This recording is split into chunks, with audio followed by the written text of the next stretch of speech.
कहानी की शुरुआत में हम विल नाम के एक साइंटिस्ट को देखते हैं जो अल्जाइमर नामी बीमारी का इलाज ढूंढ रहा था, क्योंकि उनके पिता भी अल्जाइमर बीमारी के शिकार थे। विल का उसके पिता के अलावा इस दुनिया में और कोई नहीं था, इसीलिए वो हर हाल में अल्जाइमर नामी बीमारी की दवा बनाना चाहता था। अल्जाइमर एक ऐसी बीमारी है जिसमें धीरे धीरे मरीज की याददाश्त कमजोर होने लगती है और एंड में वो इंसान अपना नाम तक भूल जाता है। अब विल का इस दुनिया में अपने फादर के अलावा और कोई था भी नहीं, इसलिए वो अपने फादर को खुद से दूर होते नहीं देख सकता था। विल दिन रात मेहनत करके फाइनली एक दवा बना लेता है, लेकिन सबसे पहले इंसान पर इस दवा को टेस्ट करना एक रिस्की काम था, इसलिए ये दवा सबसे पहले एक फीमेल चिंपैंजी पर टेस्ट किया जाता है और जो रिजल्ट सामने आया उसने सबको हिलाकर रख दिया। इस दवा से वो फीमेल चिंपैंजी बहुत ज्यादा इंटेलिजेंट हो जाती है। विल जब उसकी इंटेलिजेंस देखता है तो उसे बहुत खुशी होती है और अब वो इस दवा को इंसानों पर इस्तेमाल करना चाहता है। विल सबसे पहले ये बात अपने सीनियर को बताता है और उसके बाद बोर्ड ऑफ मेंबर्स की एक मीटिंग रखी जाती है जहाँ पर वो अपनी प्रेजेंटेशन दे रहा होता है। विल की इस नई दवा से सबके सब बहुत खुश होते हैं क्योंकि इसके रिजल्ट्स बहुत ज्यादा पॉजिटिव थे। विल की प्रेजेंटेशन के दौरान दूसरी तरफ उस फीमेल चिंपैंजी को दिखाया जाता है जिसके ऊपर विल की दवा को इस्तेमाल किया गया था। वहाँ पर एक वर्कर आता है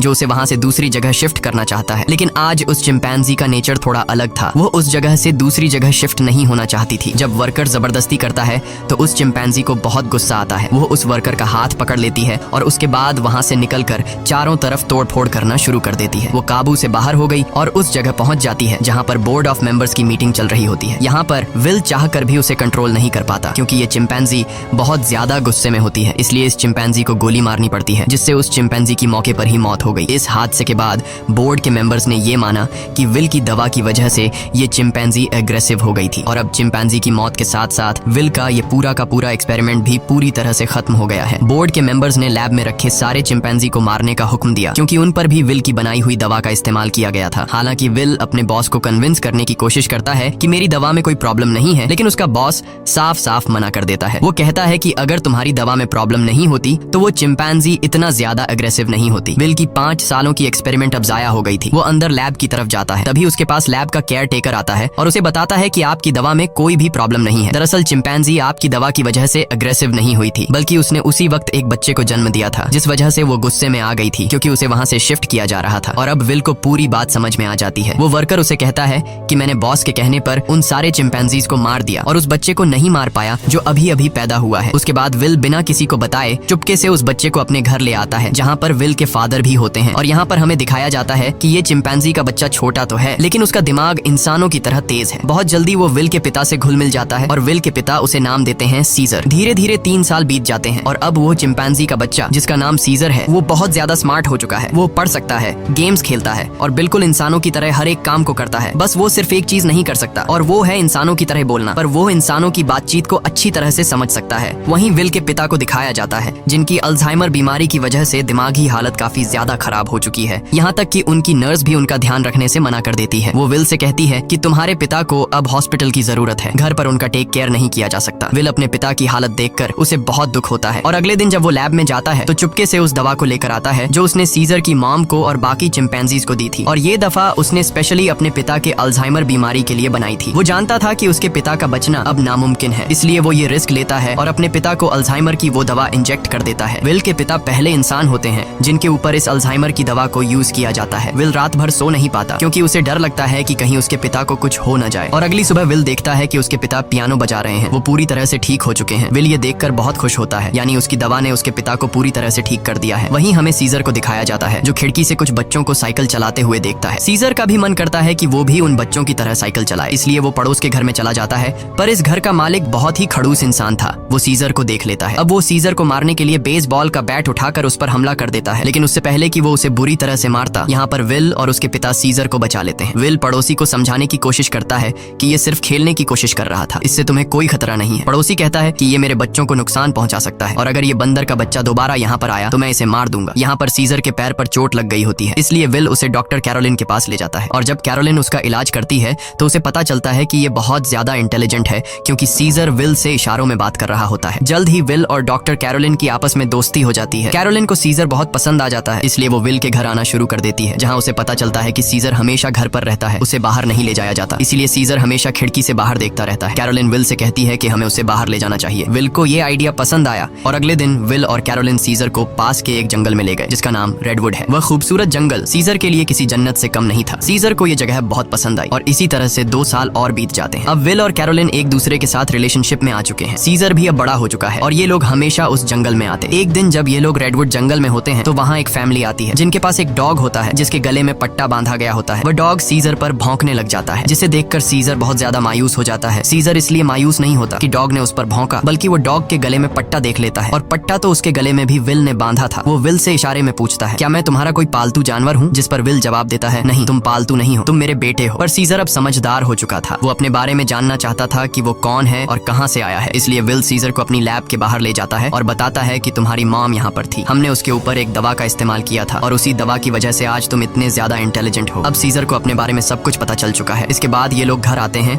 जहाँ पर विल के पिता को दिखाया जाता है जिनकी अल्जाइमर बीमारी अब वापस पहले जैसी हो चुकी है। वो चम्मच के उल्टे तरफ से खाना खाने लगा। विल समझ गया कि अब इस दवा ने उसके पिता के दिमाग पर असर करना छोड़ दिया है। इस बात से विल बहुत परेशान होता है और जब विल काम पर गया होता है तो विल के पिता का गाड़ी चलाने का मूड हो जाता है, लेकिन अल्जाइमर बीमारी की वजह से वो भूल चुके होते हैं कि गाड़ी को ड्राइव कैसे किया जाता है। जब वो कार स्टार्ट करता है तो उसे कार कंट्रोल नहीं हो पाती, इसलिए वो सीधा जाकर अपने पड़ोसी की गाड़ी को टक्कर मार देता है। पड़ोसी जब यह सब कुछ देखता है तो वो जल्दी से बाहर आ जाता है। ये वही पड़ोसी है जिसने कुछ साल पहले सीजर को मारा था और अब वो विल के पिता को कॉलर से पकड़कर गाड़ी से बाहर निकालता है, उन्हें मारने लगता है। तभी अचानक खिड़की से सीजर की नजर उन पर पड़ती है और जब वह देखता है कि उनका पड़ोसी विल के पिता को मार रहा है तो वह अपने आप को कंट्रोल नहीं कर पाता। वो बाहर आता है और उस पर हमला कर देता है। सीजर इतना गुस्से में आ गया होता है कि वो उस पड़ोसी की उंगली काट लेता है, जिसके बाद उनका पड़ोसी विल के चिंपैंजी सीजर पर कोर्ट में केस करता है। इसीलिए कोर्ट ये फैसला करती है कि अब सीजर को घर पर नहीं रखा जा सकता। तब यहाँ एनिमल कंट्रोल टीम आती है और वो सीजर को उस जगह ले जाते हैं जहाँ पर और भी चिंपैंजीज रहते हैं। सीजर को लगा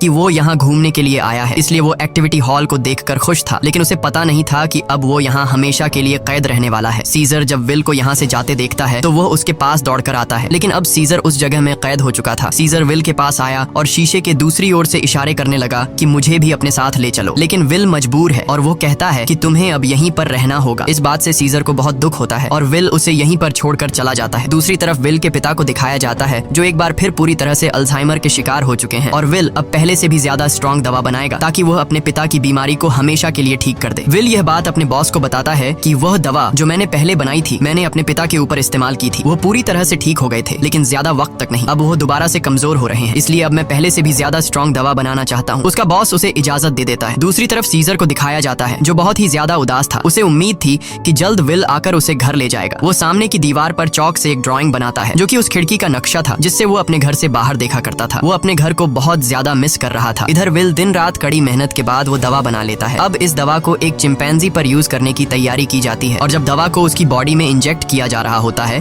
तभी प्रेशर की वजह से एक पाइप निकल जाता है। वहाँ पर उनका एक वर्कर होता है जिसका नाम फ्रैंकलिन है। दवा की कुछ गैस उसकी नाक के अंदर चली जाती है क्योंकि उसने मास्क नहीं पहना होता। हालांकि उस वक्त उस पर गैस का कोई असर नहीं पड़ता और यह लोग उस चिंपैंजी के बॉडी में दवा इंजेक्ट कर लेते हैं, जिसके बाद वो चिंपैंजी बहुत ज्यादा इंटेलिजेंट हो जाता है, यानी कि उनकी यह दवा भी कामयाब हो गई। इसके बाद विल और कैरोलिन सीजर से मिलने जाते हैं जिसे बहुत ही छोटे पिंजरे के अंदर कैद किया गया होता है। यहाँ पर सीजर के हाथ में चोट भी लगी होती है जिससे विल को बहुत गुस्सा आता है और वहाँ के गार्ड्स को धमकी देता है कि अगर तुमने इसके साथ कोई भी गलत सलूक किया तो मैं तुम्हारे इस जगह को बंद करवा दूंगा। विल के आने से सीजर बहुत खुश था क्योंकि वो समझ रहा था कि विल आज उसे घर वापस ले जाएगा, लेकिन विल उसे कहता है कि जब तक कोर्ट मुझे इजाजत नहीं देती मैं तुम्हें घर वापस नहीं ले जा सकता। जिसके बाद विल यहाँ से चला जाता है और सीजर बहुत ज्यादा उदास हो जाता है। उसे घर की बहुत याद आती है। यहाँ उसे गंदा खाना और जेल का स्टाफ उसके साथ बहुत बुरा सलूक करते हैं। जब विल अपने घर जाता है तो देखता है कि उसके पिता की हालत बहुत ज्यादा खराब है। वो उन्हें दवा देना चाहता है पर विल के पिता मना कर देते हैं। वो कहते हैं कि अब मेरा वक्त आ चुका है और उसके बाद विल के पिता की डेथ हो जाती है। विल अपने पिता की डेथ से पूरी तरह से टूट जाता है और अब सीजर के अलावा उसका कोई भी नहीं है। वो उसे अपना बेटा मानता है, इसलिए वो बहुत सारे पैसे लेकर उस जगह जाता है जहाँ पर सीजर को कैद किया गया है। वहाँ का जो हेड होता है विल उसे बहुत सारे पैसे देता है और कहता है कि मैं सीजर को अपने साथ ले जाना चाहता हूँ। उस जगह का हेड इतने सारे पैसे देखकर विल की बात मान जाता है। विल सीजर के पास आया और उसे अपने साथ चलने को कहा, लेकिन सीजर दरवाजा बंद कर देता है क्योंकि अब वो विल के साथ नहीं जाना चाहता। हालांकि सीजर को विल से बिछड़ने का दुख तो था, लेकिन अब वो किसी का पालतू बनकर जिंदगी नहीं गुजारना चाहता था। वो अपने साथ साथ उस जगह में बंद बाकी चिंपैंजीज को भी आजाद देखना चाहता था, जिसके बाद विल को लौटना पड़ता है। रात को उस जगह काम करने वाले एक लड़के के कुछ दोस्त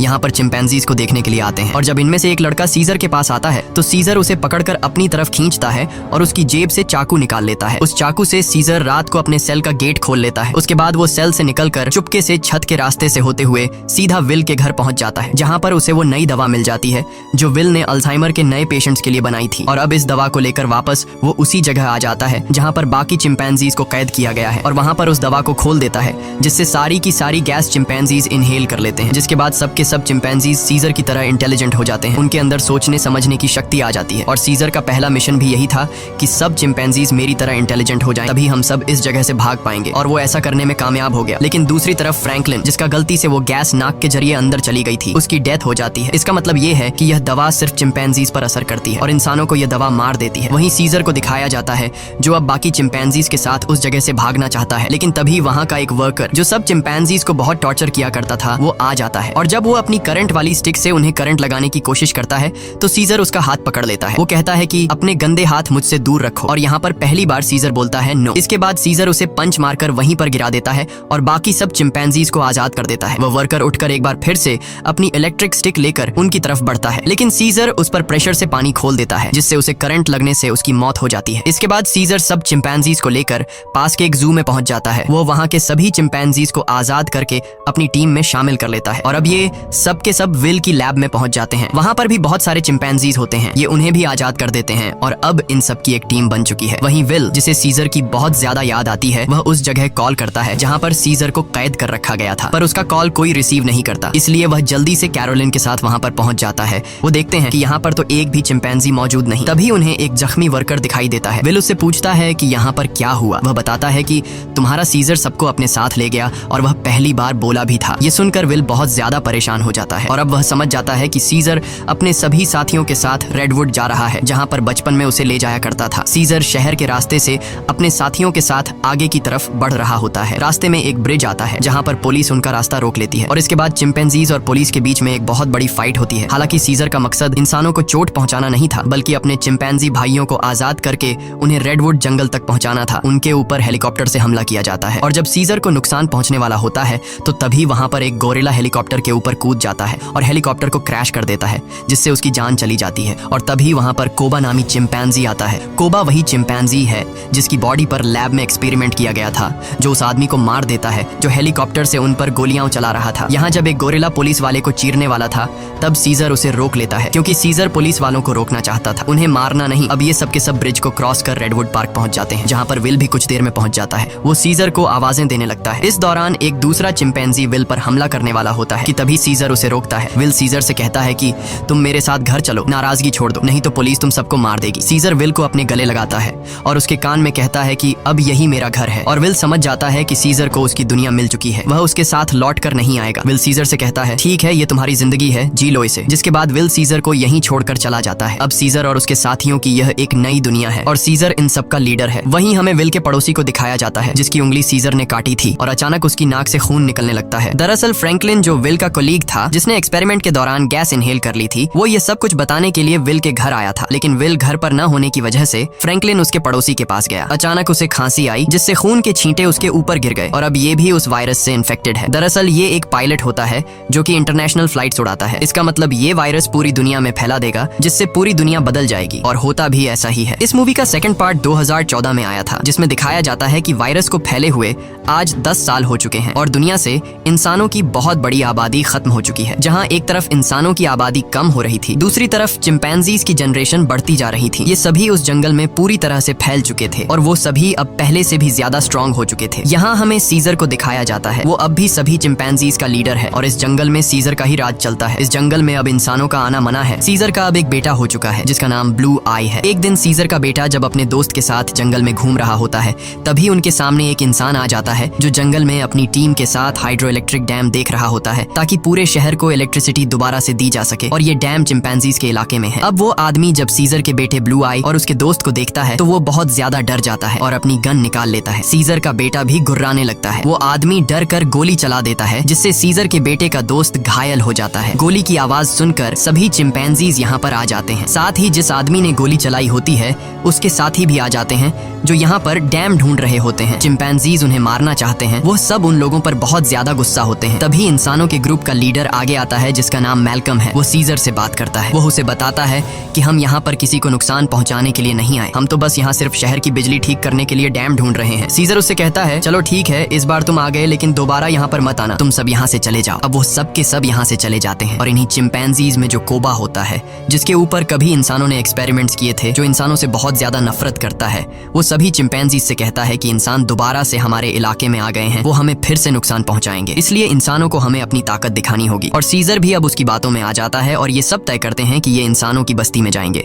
और अब सीजर अपने घोड़े पर बैठकर सबके आगे होता है, उसके साथ सभी चिंपैंजीज इंसानों के इलाके में जाते हैं। यहाँ पर दिखाया जाता है कि जो पहले रोशनियों से चमकने वाला एक खूबसूरत शहर हुआ करता था, अब वो पूरी तरह से वीरान हो चुका है। यहाँ पर टेक्नोलॉजी और बहुत सारी चीजें अब पूरी तरह से खत्म हो चुकी हैं। सीजर अपनी पूरी सेना को लेकर इंसानों के इलाके में पहुंच जाता है, जहाँ पर मैल्कम एक बार फिर से सीजर के सामने आता है और वो सीजर से कहता है कि हम तुमसे माफी मांग चुके हैं। सीजर कहता है कि आज के बाद अगर हमारे इलाके में कोई भी आया तो हम उसे मार देंगे। हम युद्ध नहीं चाहते, लेकिन अगर इंसानों ने दोबारा हमारे इलाके में आने की कोशिश की तो हम किसी को नहीं छोड़ेंगे। यहाँ पर कोबा भी होता है। कोबा चाहता है कि वो इंसानों से युद्ध लड़े, लेकिन सीजर इंसानों को वार्निंग देकर यहाँ से पूरी सेना के साथ निकल जाता है। वहीं मैल्कम को दिखाया जाता है जो बहुत ज्यादा परेशान होता है, क्योंकि जिस जगह में ये लोग रह रहे थे वहाँ पर बिजली नहीं थी और उनका पावर प्लांट खास उसी जगह में था जहाँ पर चिंपैंजीज का इलाका था। वहाँ पर जाना मतलब अपनी मौत को दावत देना है। लेकिन सारी जिंदगी ये लोग बिना इलेक्ट्रिसिटी के तो नहीं रह सकते थे, इसलिए उन्हें हर हाल में वहाँ पर जाकर बिजली ठीक करनी थी। मैल्कम अपने सीनियर से कहता है कि हमें एक बार सीजर से बात करके देखना चाहिए, क्या पता वो हमारी तकलीफ को समझ ले। जिसके बाद मैल्कम अपनी फैमिली और एक ग्रुप लेकर वहाँ जंगल के बाहर पहुँच जाता है। मैल्कम जब सीजर को अपनी सारी सिचुएशन बताता है तो सीजर समझ जाता है, क्योंकि वो इंसानों के साथ रह चुका है। उसे पता है कि इलेक्ट्रिसिटी का मतलब क्या है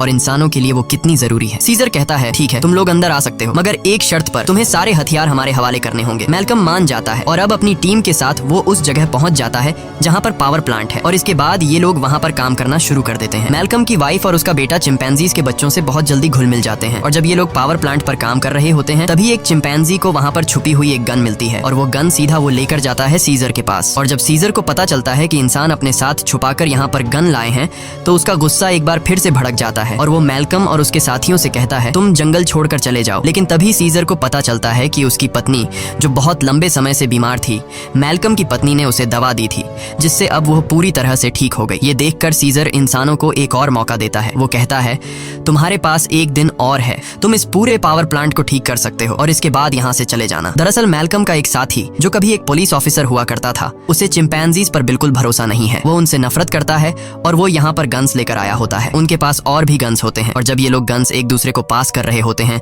तो ऊपर से कोबा देख लेता है। कोबा गुस्से से लाल हो जाता है कि ये इंसान तो बिल्कुल भी भरोसे के लायक नहीं है और कोबा इंसानों से बहुत ज्यादा नफरत करता है और वो जल्दी से सीजर के पास जाता है। वो उसे बताता है कि इंसानों के पास और भी हथियार हैं, इंसान भरोसे के लायक नहीं है, तुम्हें उन्हें हमारे इलाके से निकालना होगा। जिस पर सीजर उसे सब्र रखने को कहता है। इस बात से कोबा को गुस्सा आता है। वो कहता है तुम्हें अपने साथियों की बिल्कुल भी परवाह नहीं है, तुम इंसानों से प्यार करते हो क्योंकि तुम भी उन्हीं में से एक हो। और अब सीजर को इस बात पर गुस्सा आता है और वो कोबा पर हमला कर देता है। सीजर उसे बहुत बुरी तरह से घायल कर देता है। कोबा अब बदले की आग में जलने लगा। वो यहाँ से सीधा उस जगह जाता है जहाँ पर इंसान और उनके हथियार हैं। वो वहाँ से इंसानों के हथियार लेता है और बहुत सारे इंसानों को मार देता है और उन्हें मारने के बाद वापस वो अपने इलाके में आता है जहाँ पर वो अपने ही चिंपैंजीज के कई घरों को आग लगा देता है। और जब मौका देखता है कि सीजर बिल्कुल अकेला है, उसके पास कोई भी नहीं है, तो वो चुपके से सीजर को भी गोली मार देता है। सीजर वहीं झाड़ियों में गिर जाता है। इसके बाद कोबा अब सभी चिंपैंजीज के पास जाता है और कहता है इंसानों ने हमारे घर जला दिए और हमारे लीडर सीजर को भी मार दिया। वो हम पर हमला कर रहे हैं, हमें उन्हें सबक सिखाना होगा। कोबा इंसानों के खिलाफ युद्ध का ऐलान कर देता है। साथ ही वो यह भी ऐलान करता है कि अब मैं तुम सब का लीडर हूँ। इसे सब लीडर मान लेते हैं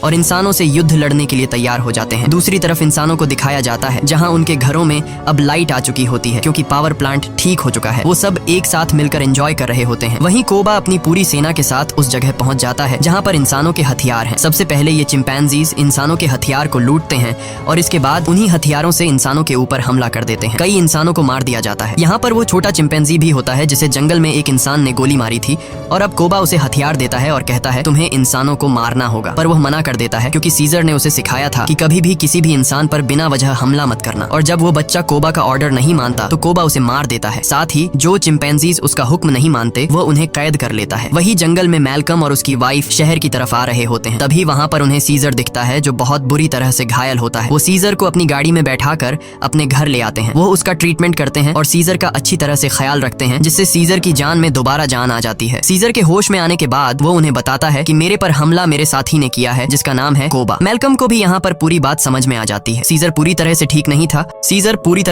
था, इसीलिए उसे पूरी तरह से रिकवर करने के लिए मैल्कम मेडिसिन लाने के लिए स्टोर पर जाता है और तभी उसके सामने सीजर का बेटा आ जाता है जिसके हाथ में गन होती है। वो मैल्कम को शूट करने वाला होता है कि मैल्कम उसे बता देता है तुम्हारे पिता सीजर अब भी जिंदा हैं, वो हमारे पास हैं और उन्हें और किसी ने नहीं बल्कि कोबा ने शूट किया है। इसके बाद मैल्कम सीजर के बेटे को अपने घर ले आता है। वो अपने पिता को जिंदा देखकर बहुत खुश हो जाता है, जहाँ पर सीजर का बेटा सीजर को बताता है कि किस तरह से कोबा ने अपने आप को लीडर बनाया और उसने बाहर की दुनिया में मासूम लोगों की जान ली। सीजर के बेटे को भी अब पता चल चुका है कि उसके पिता सीजर पर और किसी ने नहीं बल्कि कोबा ने गोली चलाई थी। इसीलिए अब वह वापस उसी जगह जाता है जहाँ पर कोबा ने इंसानों को और बहुत सारे चिंपैंजीज को बंदी बनाकर रखा है। सीजर का बेटा सबको आजाद कर देता है। मैल्कम भी उनका साथ देता है और वो उन सबको टावर के अंदर ले आता है, जहाँ पर उसकी मुलाकात वही पुलिस ऑफिसर से होती है। वह ऑफिसर मैल्कम को बताता है कि इलेक्ट्रिसिटी आने के बाद मैंने रेडियो से आर्मी के साथ कांटेक्ट कर लिया है और बहुत जल्द बहुत बड़ी आर्मी की सेना यहाँ पर आने वाली है जो सभी चिंपैंजीज का खात्मा कर देगी। साथ ही वह यह भी बताता है कि मैंने टावर के ऊपर बहुत सारे बॉम्ब्स को फिट कर दिया है